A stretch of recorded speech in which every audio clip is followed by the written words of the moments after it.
Bonjour à tous, c'est avec plaisir que je vous retrouve aujourd'hui pour ce tout nouveau webinaire sur le marketing digital toujours, comment allier design et performance en acquisition digitale. Alors j'espère que vous m'entendez bien, n'hésitez pas à indiquer sur le chat s'il y a des problèmes d'écoute pour que je puisse ajuster le son si besoin.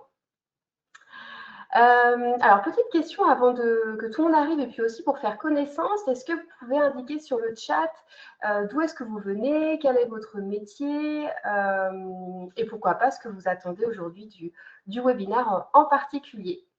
Je vous laisse répondre, on se laisse quelques minutes comme ça, ça me permet de mieux vous connaître et puis surtout aussi voilà, de commencer quand on est un peu plus nombreux.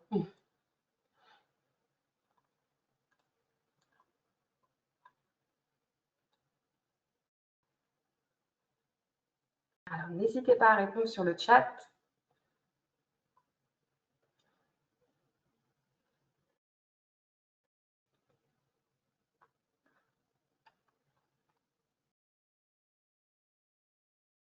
Alors, je ne vois pas de retour.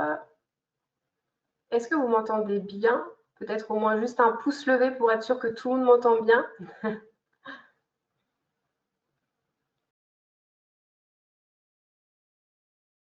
Super, merci beaucoup. C'est parfait. Alors, je démarre. Donc, tout simplement, au programme aujourd'hui, on va voir 4 choses. Donc, on a 3 quarts d'heure devant nous. La première, c'est pourquoi le design est-il si important? En seconde partie, on va voir quelles sont les tendances branding et web design. Alors, on ne va pas pouvoir tout explorer. J'ai vraiment fait une petite sélection de celles qui me semblaient le plus important et efficace pour activer des leviers de performance. Et donc, on arrive en troisième partie au levier de performance. Et en quatrième, on va un petit peu explorer les nouveautés IA sur Canva et HubSpot qui se sont beaucoup voilà, qui ont mis beaucoup d'efforts sur l'IA et je trouve qu'on a développé des fonctionnalités qui étaient plutôt sympas. Alors, pour me présenter, donc pour ceux qui ne me connaissent pas, je suis Carole Grosso-Meneret, fondatrice de Inspire Inbound. C'est une agence digitale, web design et marketing qui accompagne les entreprises sur l'acquisition de nouveaux clients en ligne avec l'impulsion du marketing digital. On intervient en particulier sur la visibilité web, le branding et la génération de leads. Et on attache vraiment une importance au design et effectivement à la performance. Donc, je connais certains d'entre vous qui ont déjà participé à mes webinaires. J'en suis ravie de vous retrouver. Donc, comme je vous le disais aujourd'hui, on va se concentrer sur le branding, le web design et comment l'utiliser au mieux pour être performant en acquisition digitale et génération de leads. Alors déjà, une petite question pour voilà, que ce soit un petit peu plus interactif et qu'on puisse prendre l'avis des uns et des autres. Selon vous, pourquoi le web design est-il si important? Je vous laisse, voilà, sans forcément faire des phrases, mais donner vos réponses. N'hésitez pas sur le chat.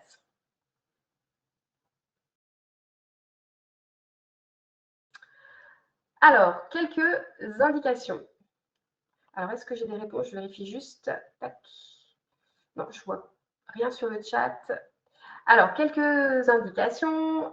Déjà, premièrement, c'est vraiment ce qui me semble le plus important.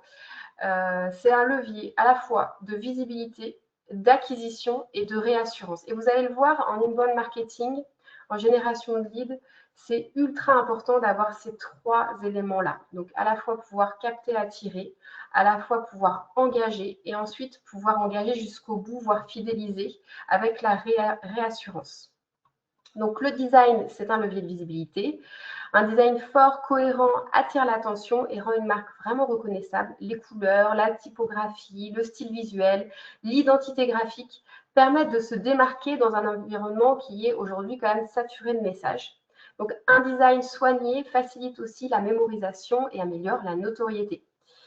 Le design comme levier d'acquisition, donc un site, une app ou un produit bien conçu offre une expérience fluide, intuitive et agréable. Cela, effectivement, réduit les frictions, augmente le taux de clic et de conversion et encourage l'engagement.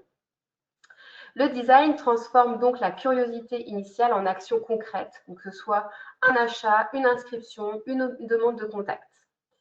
Et enfin, en troisième, le design comme levier de réassurance. On n'y pense pas toujours. Alors, le levier de réassurance, il se transmet par le design, mais effectivement par tous les éléments rédactionnels qu'on va pouvoir mettre sur nos landing pages, nos sites, nos posts sur les réseaux sociaux. Dans tous les cas, un design professionnel inspire confiance. Il transmet le sérieux, la qualité, la fiabilité d'une marque. Des éléments visuels clairs comme les logos, labels, pictogrammes, mise en page soignée renforcent la crédibilité et rassurent l'utilisateur. Donc, en résumé, le design attire pour être bien visible, engage avec l'acquisition et rassure pour vous rendre crédible. On va voir effectivement pourquoi aussi le design est un accélérateur de croissance et surtout comment. Voilà, quelles sont les raisons principales pour lesquelles le design est un accélérateur de performance, au-delà de attirer et engager. Donc tout simplement, le premier point, c'est la différenciation et l'attractivité. Un bon design crée une identité forte, attire l'attention et rend une offre vraiment mémorable. En gros, il vous permet de vous distinguer dans un marché qui est aujourd'hui ultra saturé. Il renforce votre valeur, donc il crée même de la valeur. Et ça, c'est vraiment important. Le design et un bon web design vous permettent d'optimiser l'expérience utilisateur. Dans un environnement où tout se passe en ligne, on a besoin de créer de l'émotion, on a besoin d'offrir une expérience utilisateur qui crée de l'émotion, qui crée de l'affect, qui n'est pas juste fonctionnel. Donc, le design centré sur l'utilisateur simplifie l'usage, réduit les frictions, augmente la satisfaction. Et effectivement, une meilleure expérience favorise la fidélisation et aussi un bon bouche à oreille de vos produits.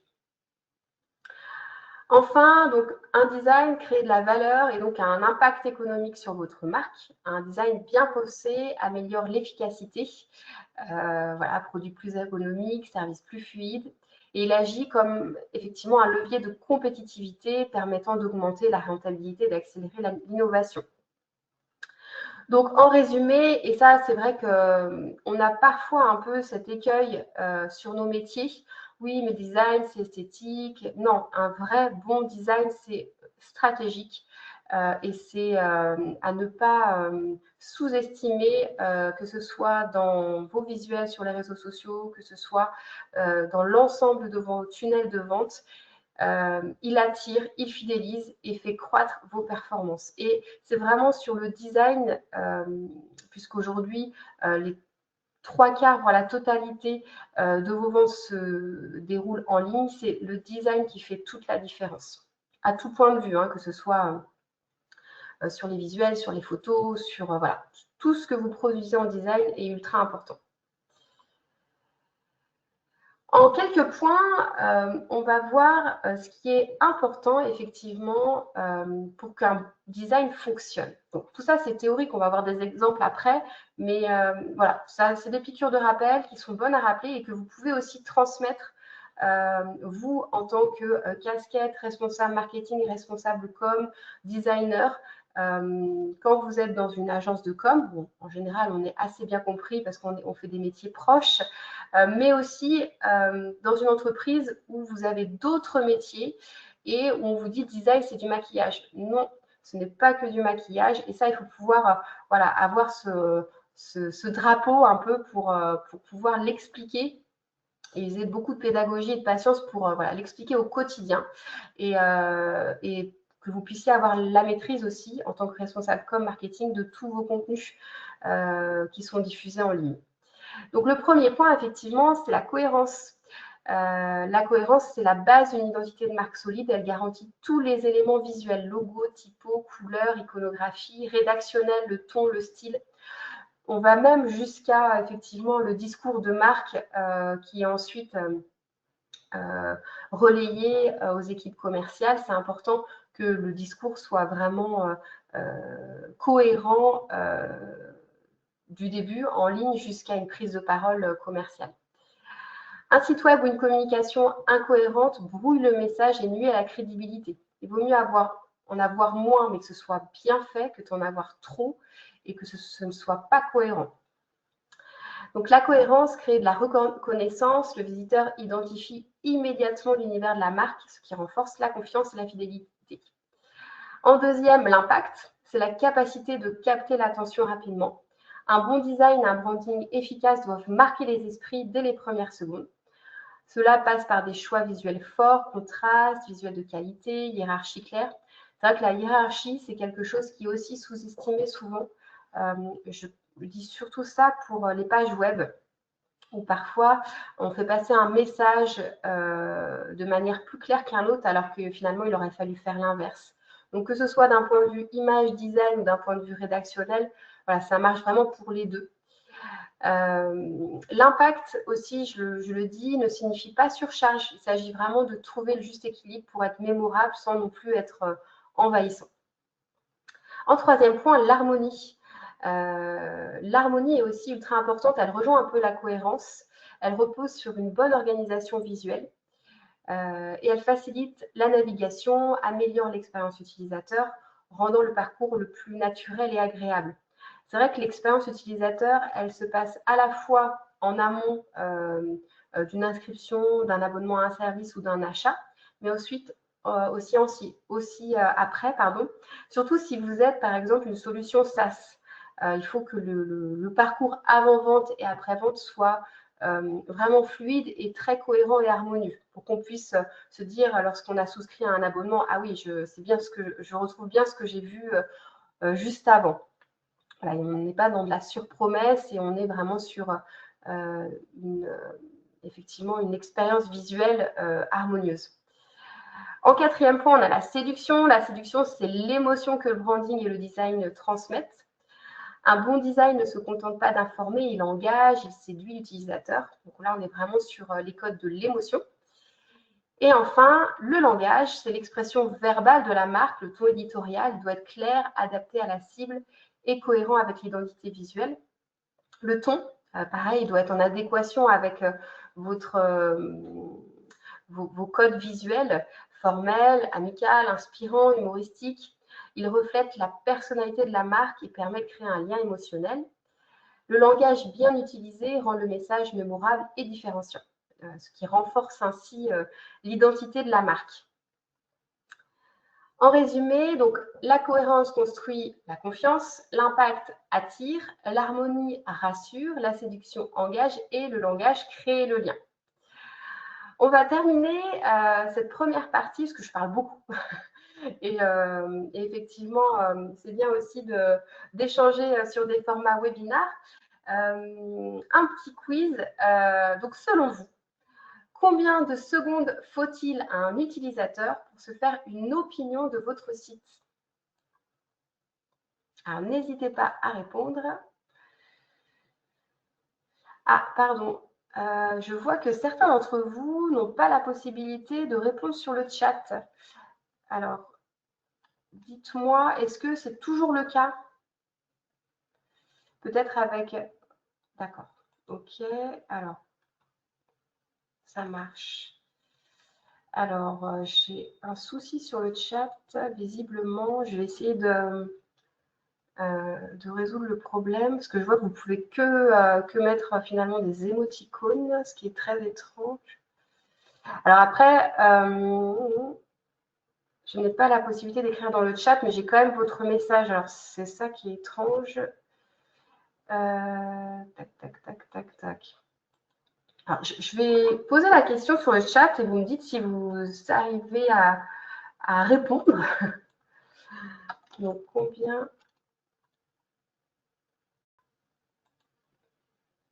Parce que j'arrive à avoir votre message, Amandine. Alors, comment vous l'avez écrit?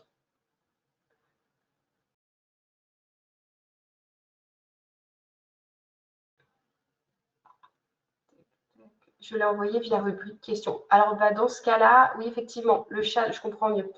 Oui, effectivement, allez sur... merci, Amandine. Envoyez vos réponses sur question, parce que visiblement, c'est ce qui fonctionne. Bon, il y a eu un petit changement sur l'appli que je n'avais pas perçu. Alors, Alexandra, 0,5. Vous n'êtes pas loin, mais quand même un petit peu, mais c'est pas mal. 2 secondes. Alors, la réponse est la suivante. Sauf que via question, personne ne verra nos réponses. Alors moi, je les vois. Effectivement, c'est un peu gênant pour le côté de chat. Je vais essayer de les lire à haute voix. Donc, Alexandra m'a indiqué 0,5, Inès 2 secondes. Voici la réponse. Donc, effectivement, il faut 0,05 secondes aux utilisateurs pour se faire une opinion de votre site web.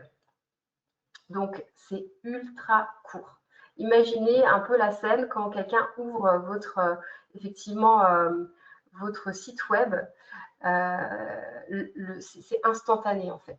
Effectivement, on se fait tout de suite une première impression d'un site web et c'est ultra court. Et comme voilà, vous connaissez l'adage, on n'a qu'une seule fois la possibilité de faire une première bonne impression. Donc, c'est vraiment important de soigner son site web, ses visuels sur les réseaux sociaux et effectivement d'avoir un header. J'insiste sur le header, le premier bloc de votre site web. Celui-ci doit être ultra, enfin voilà, s'il y a un élément à soigner sur votre site web, c'est bien celui-ci. Il doit être ultra soigné. Je vous propose une deuxième petite question. Selon vous, est-ce que le web design est le premier critère participant à une première bonne impression de votre site web? J'ai eu beaucoup de réponses. Merci pour toutes les réponses. Et puis, désolé pour le chat. Je ferai mieux la prochaine fois. Oui, Alexandra nous répond oui.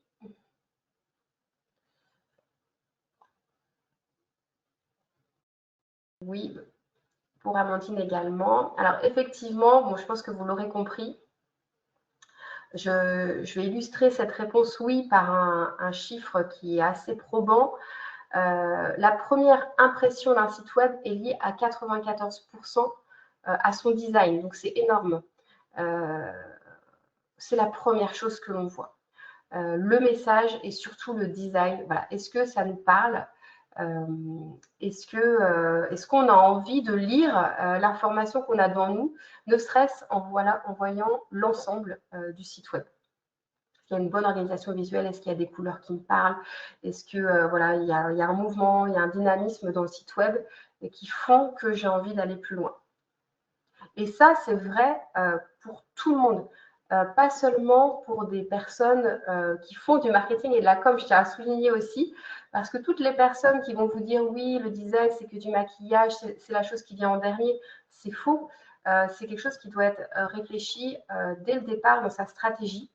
Et pourquoi? Parce que c'est la première chose que l'on voit. Voilà, c'est comme une personne, avant même que l'on parle, c'est la première chose que l'on regarde. On a beau tous vouloir se dire le contraire, c'est faux. C'est effectivement l'apparence est ultra importante. Donc effectivement, si on rentre un peu plus dans le détail, les internautes préfèrent naviguer à 59% sur un site beau et bien conçu. Donc voilà, si vous avez un site beau et bien conçu, c'est vraiment ce qui va le plus satisfaire effectivement les utilisateurs, à 41% sur un site simple et basique. Donc voilà, ne vous inquiétez pas non plus, un site simple et basique peut faire aussi le job. Après, tout dépend aussi de ce que vous vendez, de votre cible. Voilà, il y a aussi des nuances à faire. Mais dans tous les cas, il faut qu'à minima, votre site soit simple et basique. Pas moins. Excusez-moi. Je poursuis sur effectivement cette première partie. Donc, en résumé, des contenus web bien conçus sont un levier stratégique pour vos performances de marketing digital. Et ça, je n'ai pas précisé non plus. Elles vont alimenter votre SEO parce que les robots Google regardent effectivement lorsque vous, lorsque vous vous attachez à vouloir positionner sur un ou plusieurs mots-clés, il va regarder effectivement votre expertise d'un point de vue rédactionnel. Mais l'UX UI est ultra important aussi. On va voir juste après justement ce qu'est l'UX UI. On va rentrer dans le détail. Mais effectivement, des pages facile, rapide à télécharger, un bon équilibre visuel, ça, les robots Google le voient aussi. Donc voilà, c'est tout bénéfice en fait d'avoir un web design qui est bien pensé, bien réfléchi dès le départ. Alors, comme je vous le disais, on va quand même parler de l'UX UI. En premier, selon vous, quelle est la différence entre l'UX et l'UI? Est-ce que, voilà, pour vous, c'est clair? Je pense que c'est toujours bien d'avoir un petit rappel de ce qu'est l'UX et l'UI. Donc, l'UX, acronyme de User Experience, c'est l'expérience utilisateur sur un site web, un logiciel ou une application mobile. J'en parlais tout à l'heure, c'est d'autant plus vrai si vous vendez effectivement une solution SaaS. L'expérience que vous offrez sur votre site web, l'expérience que vous offrez sur votre application mobile ou votre logiciel doit être vraiment harmonieuse pour garantir vraiment une belle expérience à l'utilisateur. Donc, UX, expérience utilisateur, tout ce qui va faire que lorsqu'il navigue, ça se passe bien, que c'est intuitif, que voilà, il trouve tous les boutons au bon endroit, qu'il a l'information qu'il souhaite, que voilà, l'expérience navigateur se passe bien. Et l'UI design, c'est l'user interface, représente les fenêtres, les boutons, les liens avec les autres éléments textuels, les visuels avec lesquels va interagir l'internaute. Donc en image, ça donne ça. L'UX et l'UI, vraiment les UI design visuel, maquette, typographie, couleur, agencement. Et UX, on va faire en amont, alors ça c'est surtout vrai lorsque vous faites une application, voilà, quelle est de manière inconsciente, comment va faire mon utilisateur pour rechercher des informations, qu'est-ce qu'il recherche. On va faire des prototypes, des architectures et des user tests pour vérifier que notre expérience utilisateur soit optimale. Donc voilà, petit préambule avant de démarrer sur les tendances pour vraiment avoir ces éléments en tête. Alors, j'ai sélectionné pour vous 8 tendances en branding et web design pour 2025 et 2026. Donc, la première, déjà avant de vous présenter les tendances, je voulais vous donner un chiffre qui, moi, m'a surpris. Aujourd'hui, il n'y a pas moins de 3 sites internet qui sont lancés chaque seconde dans le monde. Cela équivaut à plus de 252 000 nouvelles pages créées chaque jour dans le monde. Et là, on se dit, OK, d'un point de vue de la concurrence, c'est énorme. C'est pour ça qu'il est d'autant plus vrai, effectivement, d'avoir un beau web design, d'avoir un beau branding. Et voilà, de miser un peu d'investissement au départ là-dessus. Ce sera vraiment bénéfique parce que vous allez pouvoir décliner facilement ensuite tout ce que vous allez produire. Et ça peut être fait en interne, vraiment au sein de votre entreprise, parce qu'en général, quand vous travaillez avec un indépendant ou une agence, il vous fournit, lors de la création d'identité graphique, tout le package ensuite pour pouvoir décliner facilement votre identité. Alors, petite tendance sur la typographie comme élément central du branding. Voilà, c'est une des tendances en branding logo. La fonte devient l'un des éléments les plus importants. Au-delà d'une tendance, c'est une vraie prise de conscience. Effectivement, elle ne se contente plus d'être un simple support de communication, mais ça devient un outil créatif à part entière. On a des polices sur mesure pour se distinguer. Les entreprises investissent de plus en plus dans des polices sur mesure, ce qui leur permet de se différencier, de renforcer leur identité et d'avoir un logo tout beau, tout prêt. Le renouveau des logotypes typographiques, voilà, ça c'est quelque chose qui est assez en vogue. On utilise la typo comme élément central du logo et on offre une approche assez épurée mais qui est tout de même percutante. Et la typographie qui raconte une histoire. Les caractères sont également utilisés pour évoquer des émotions et captiver l'attention sur des supports publicitaires ou numériques. Donc voilà, pour illustrer, petite planche d'inspiration sur effectivement des logos typos. Vous, aujourd'hui, est-ce que vous vous interrogez sur votre identité graphique? Est-ce qu'à votre sens, elle se distingue, elle raconte une histoire? Voilà, c'est un logo, c'est vraiment un voyage dans le temps qui peut être ajusté au fur et à mesure du temps. Donc, toujours en gardant effectivement son histoire et son apparence, mais la refondre, la moderniser. Voilà, c'est important de se poser ces questions-là tous les 5 ans environ, parce que même si on a un logo qui est intemporel, voilà, de le réajuster et de le moderniser, voilà, ça met en avant aussi votre capacité à vous remettre en question et à vous adapter en fait au temps. Deuxième deuxième tendance que j'ai sélectionnée aussi parce que il y a toujours un débat là-dessus. Le one page fait son comeback.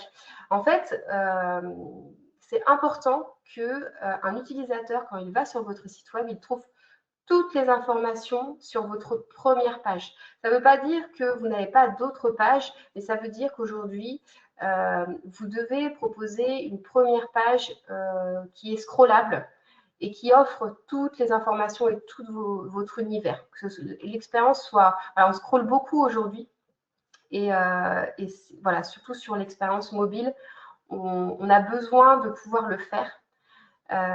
Donc voilà, le one page en version actuelle, c'est désormais très bien comment faire pour retenir l'attention des internautes et inciter des visiteurs à scroller jusqu'au bas de la page et engager ces users par des boutons d'appel à l'action. En plus, c'est très complémentaire avec les landing pages qui sont, enfin, on va le voir après, un très bon levier d'acquisition. Donc les landing pages, vous savez, ce sont des pages d'atterrissage qui vous permettent de télécharger un contenu, de vous inscrire à un événement. Voilà, c'est une action voilà, qui vous permette de télécharger un contenu. Donc là, petit exemple, alors après on en a plein, hein. Je suis allée sur celui-ci parce que je trouvais qu'il résumait bien, voilà, c'est le site one page d'un photographe. Je trouvais qu'il résumait assez bien la suite des tendances, on va le voir après. Voilà, on est sur un one page où vous allez avoir du dynamisme, du mouvement, une patte graphique qui est très singulière, des photos très léchées. Voilà, c'est très harmonieux. On sent que, voilà, on sait dans quel univers on atterrit et on a envie d'en savoir plus sur le photographe en tant que tel. Et comme je vous le disais, effectivement, ça vous permet c'est un bon exemple parce qu'effectivement, on reprend les tendances suivantes. Par exemple, celle de casser les codes. Là, vous l'avez vu dans l'exemple précédent, on va venir vraiment casser les codes. On n'a pas les lignes web design qu'on a actuellement, qu'on a classiquement. Et en fait, ça nous donne envie de scroller et d'aller voir un petit peu plus loin. Donc, casser les codes, c'est vraiment créer une rupture vis-à-vis du design attendu. Et pour se distinguer, ça peut passer aussi par ça. Tant que ça reste en cohérence avec votre marque.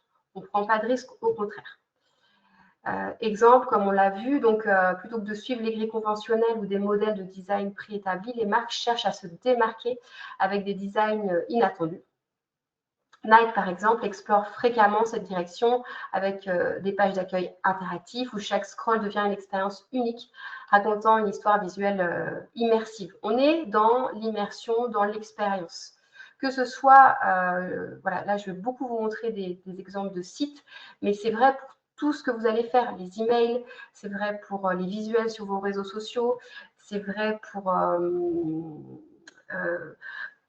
les contenus que vous allez offrir aussi. Vraiment, tous les supports, ça peut se décliner pour tout. L'hyper-personnalisation, alors ça, on ne peut pas passer à côté. Avec l'IA, personnalisation et adaptation en temps réel, j'imagine que vous êtes déjà arrivé sur un site web une fois qui reprend le nom de votre entreprise, les couleurs de votre charte graphique. Si vous êtes sur un service, par exemple, créez votre site web. Donc l'IA permet une personnalisation des designs en temps réel, adaptée à des segments démographiques spécifiques ou même à des individus. Et ça, c'est quand même assez chouette parce que on s'adapte et on hyper personnalise nos contenus en fonction de notre utilisateur. Le mouvement, donc ça on l'a vu aussi tout à l'heure, une grande tendance, on va aller soigner jusqu'au bout les éléments web design de notre site web en mettant en mouvement certains blocs. Ça, c'est ultra important sur vos sites web. Voilà, on montre qu'on va jusqu'au bout, qu'on finalise, qu'on soigne le détail. Et ça montre une certaine façon de travailler, professionnalisme, et ça met en avant votre expertise d'aller jusqu'au bout. Le 3D, ça, je pense que vous n'êtes pas passé à côté aussi cette année, puis ça va être une tendance qui va continuer pour l'année prochaine. Le 3D permet de donner vie à des créations en leur apportant de la profondeur et de la perspective. Cette technique est utilisée pour développer des expériences immersives, souvent avec une approche hyper réaliste qui mélange des textures naturelles, le bois, la pierre, la végétation, avec des textures technologiques, métal, le plastique, la lumière. Donc en fait, cette juxtaposition d'éléments de design crée une esthétique unique qui capte l'attention et surprend. On a un exemple, par exemple, avec Ikea ici qui fait la projection de ses produits dans des univers de maison, voilà, pour toujours que l'utilisateur puisse se projeter. La réalité augmentée, alors un petit peu différente là de ce qu'on peut connaître. La réalité augmentée s'impose comme un outil puissant pour les enseignes qui cherchent à développer des expériences interactives et immersives. Elle superpose des éléments virtuels au monde réel et ça, c'est assez chouette aussi. Voilà, toujours dans l'innovation et la captation et pouvoir attirer les utilisateurs et vos futurs clients. L'illustration, alors j'aime bien en parler parce que nous, à l'agence, on travaille avec plusieurs illustrateurs. Alors, selon ce que vous recherchez, effectivement, si selon la patte, l'univers recherché, on ne va pas aller chercher les mêmes illustrateurs. Donc, c'est pour ça que c'est bien de nous solliciter là-dessus. Bon, là, on a un exemple d'Antoine Corbineau qui illustre les mini-mondes et plein d'objets. Je pense que vous devez le connaître. Donc, l'illustration, elle est quand je dis qu'elle excelle de plus en plus, c'est qu'on la voit et elle est de mieux en mieux utilisée pour designer vos sites web, vos supports. Enfin, on a vraiment des belles choses aujourd'hui et elle va vraiment pouvoir être utilisée pour vous singulariser, vous distinguer de vos concurrents. Voilà, j'en ai terminé des tendances. Bon, je pourrais en parler des heures et des heures, je pense que vous l'aurez compris, mais effectivement, on n'a pas tout ce temps devant nous. Mais en tout cas, voilà, c'était une sélection. N'hésitez pas si vous attendiez autre chose des tendances, si vous avez besoin d'autres infos, à les mettre sur le chat, enfin les questions du coup. Voilà, je pourrais vous donner des exemples avec plaisir. En troisième partie, on voit les leviers de performance. Alors, avec tout ce qu'on vient de voir, comment faire pour allier ces tendances de web design et effectivement les accorder en quelque sorte avec les leviers de performance. Déjà, il faut savoir comment les activer, quels sont les bons leviers de performance. Tout ce qu'on a vu là précédemment, voilà, c'est pour vous inspirer, vous donner des idées. Là, les leviers de performance, j'interviens plus en piqûre de rappel, parce que je pense qu'il y en a plein que vous connaissez déjà, mais voilà, c'est bon de se les rappeler. Donc déjà, comme vous savez, nous, on est vraiment spécialisé en inbound marketing. Donc l'inbound marketing, c'est un cycle de vente qui est en 4 étapes. Attirer, convertir, conclure et fidéliser. Donc, on va vraiment créer des stratégies de contenu sur le principe de ces 4 étapes. Et c'est des contenus qui sont très naturels. On n'est pas là pour survendre au départ, on est vraiment là pour apporter une information, se rendre visible et ensuite apporter son expertise. Donc, à votre avis, donc là, il y a un petit détail, je pourrais vous fournir effectivement le support. On a un petit détail de comment créer un tunnel d'acquisition en inbound marketing, top of funnel jusqu'au top of funnel avec des exemples. L'objectif, c'est de se rendre visible au départ sur Google, les réseaux sociaux, d'avoir un site web qui soit bien amené et de pouvoir convertir dès que possible, que ce soit par votre site web, par les emails. pour aller maintenir un lien avec vos visiteurs en ayant à minima leurs coordonnées email afin de leur apporter des informations sur ce que vous faites, sur votre expertise. Et bottom of funnel, on est plus sur la prise de rendez-vous, de la proposition de démo, offrir un échantillon par exemple si vous êtes dans du produit. Donc voilà, en gros, hein, je schématise, mais ce n'est pas le cœur du webinaire aujourd'hui. Et l'idée, c'était plutôt de se concentrer en fait sur les leviers qui fonctionnent très bien et de vous apporter quelques astuces pour bien les réaliser. Donc, à votre avis, quels sont les 5 leviers qui aujourd'hui engagent le plus? Donc, tout confondu, que ce soit les canaux, que ce soit des éléments visuels par exemple, que ce soit des supports.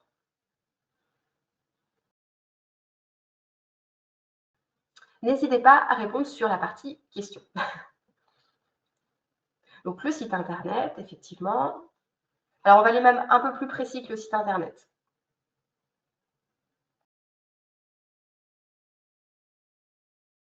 La newsletter, oui, on va faire un peu plus précis aussi, mais oui, ça fait partie. Alors, je vous délivre les réponses.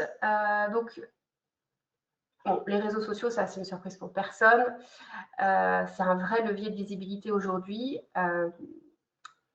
Email marketing, je trouve. Alors, je parle vraiment côté engage, hein, parce que les newsletters, ça fonctionne très bien. Elles sont ultra importantes. Moi, je vais plutôt vous parler des emails marketing, des emails où il y a vraiment soit une invitation, soit la proposition d'un contenu, ce qu'on appellerait des emails d'acquisition, qui vont sur une cible qui est peu engagée au départ, déclencher une action de la part de vos visiteurs. On a les landing pages, c'est ça que je précisais par rapport au site internet. Donc le site internet, effectivement, c'est un incontournable, hein, c'est le centre névralgique de votre communication aujourd'hui. La première page en particulier. Et je cite, j'ai choisi la landing page parce que dans un tunnel de vente, elle va vraiment engager. Là, je parle vraiment du côté engagement. Qu'est-ce qui va vous apporter aujourd'hui des leads ou des futurs clients de manière concrète? CTA, les call to action, on n'en parle pas beaucoup, mais en fait, un mauvais CTA peut carrément desservir vos tunnels de communication, de vente. Donc, très important aussi. Et enfin, le 5e élément, c'est offrir un contenu premium. Donc, en fait, en d'autres termes, ce qui fonctionne assez bien en tunnel de vente, c'est une visibilité depuis vos emails ou vos réseaux sociaux, la landing page qui va bien et une campagne qui va offrir un contenu premium pour aller vraiment mettre en avant votre expertise et générer des leads. Par exemple, offrir un e-book. Ça peut être plein d'autres choses, hein, c'est un exemple. Donc ici, j'ai mis un exemple de landing page qui résume un petit peu, qui pourrait être améliorée en web design, mais elle a tout ce qu'il faut d'un point de vue bloc, le titre qui résume, qui accroche bien, l'intro rapide, le formulaire ultra simple, le visuel, l'élément de réassurance, déjà plus de 1000 téléchargements, la synthèse de ce qu'on y retrouve. Ça, c'est ultra important, pouvoir avoir une visibilité sur ce qu'on voit sur le livre blanc. Alors là, d'ailleurs, j'ai le visuel qui ne se télécharge pas. Et enfin, un rappel pour télécharger le e-book. Donc, en gros, c'est typiquement le genre de support qui va vous générer des leads. Il faut absolument que vous ayez dans vos campagnes de communication, toutes vos actions marketing digital, un tunnel de vente qui permette à un moment donné d'offrir du contenu premium pour aller booster la génération de vos leads ou de vos clients. Dans le même esprit, on a effectivement les emails d'invitation, c'est ce que je vous disais tout à l'heure. Un seul objectif, un seul call to action, des invitations à cliquer maintenant sont ultra, ça va être efficace. Les contenus premium doivent être mis en valeur, donc toujours dans cet objectif d'aller générer des leads et d'avoir un beau design. Il faut absolument que lorsque vous offriez un contenu, vous le mettez en scène comme si vous metteriez en scène votre offre de produit ou votre offre de service. Pour vraiment inviter vos visiteurs à télécharger vos contenus et donc à générer des leads. Voilà pour cette troisième partie. Je vais un peu plus rapidement, excusez-moi, parce qu'effectivement, je vois le temps qui passe et voilà, pour respecter le délai, je ne voudrais pas vous mettre en retard si vous avez un déjeuner ou, voilà, ou un événement, une réunion à suivre. Donc, en termes de nouveautés, donc là, effectivement, je voulais vous présenter rapidement deux outils qui sont des outils du quotidien en marketing digital et en design. Et qui sont assez efficaces, je trouve. Donc, c'est HubSpot pour la partie gestion de vos actions de marketing digital. C'est vraiment un outil de marketing automation et de tracking aussi. J'ai une question d'ailleurs sur le tracking et c'est un beau produit pour le tracking. Et Canva, bon, je pense que vous le connaissez déjà, mais c'est un outil qui est assez exceptionnel parce qu'il ne cesse d'évoluer. Donc, il faut vraiment être à l'affût de toutes les nouveautés. Donc, les deux outils se sont bien branchés sur effectivement l'intelligence artificielle, je vais retrouver mes mots. Donc, on a HubSpot qui a implanté Breeze, qui permet effectivement plein de nouvelles choses. De générer plus facilement son blog, de préparer ses rendez-vous commerciaux. Si vous avez une équipe commerciale, il y a aussi des super fonctionnalités pour la partie commerciale. De générer des landing pages, des emails, des rapports commerciaux. Donc, vraiment, n'hésitez pas à aller voir ces nouvelles fonctionnalités. Et enfin, on a aussi Canva. Alors, de manière globale, on va aller directement sur la page produit de Canva. On a, on a pas mal de nouveautés sur la gestion des contenus qui sont assez pratiques voilà, pour générer des contenus, des rapports, etc. Et moi, ce que je trouve vraiment génial chez Canva, c'est tout. Donc, bien sûr, on peut coder sans IA, mais là, c'est pas forcément. Enfin, on peut coder avec IA, pardon. C'est pas forcément le sujet. Ce sont les images. Ils sont vraiment un bel outil sur les fonctionnalités liées à l'identité graphique et les fonctionnalités liées aux photos. On peut faire vraiment transformer des photos, créer et retoucher rapidement ces photos. Et on peut aussi, alors là, je vais aller sur un autre visuel, tac. On peut générer assez facilement avec l'IA. Là, ils ont créé vraiment un bel outil. On peut générer des belles photos. Enfin voilà, si vous cherchez un générateur de visuel avec l'IA, vraiment tester Canva, c'est plutôt chouette. Voilà pour la partie outils. Bon, je suis désolée, c'est un peu rapide sur la fin. Je reste à disposition si vous avez des questions. Hop, je passe juste à la suite. On a quelques secondes si vous avez des questions, n'hésitez pas. Oui, j'aurai un replay effectivement je vous le transmettrai et je mettrai aussi un petit sondage parce que j'aime bien améliorer mes webinars et puis savoir un petit peu ce dont vous avez besoin. Donc, n'hésitez pas à répondre au sondage, c'est vraiment pour améliorer la qualité des webinars sur la suite. J'en profite pour proposer en cadeau un audit design et performance en marketing digital. Alors, aux 5 premiers inscrits, donc voilà, les plus rapides seront les plus récompensés. Donc, n'hésitez pas à envoyer audit offert à hello@inspire-inbound.com pour en bénéficier. Alors, je vous remets juste l'adresse sur le chat. Tac. Je vous remercie pour tout et je vous dis à bientôt.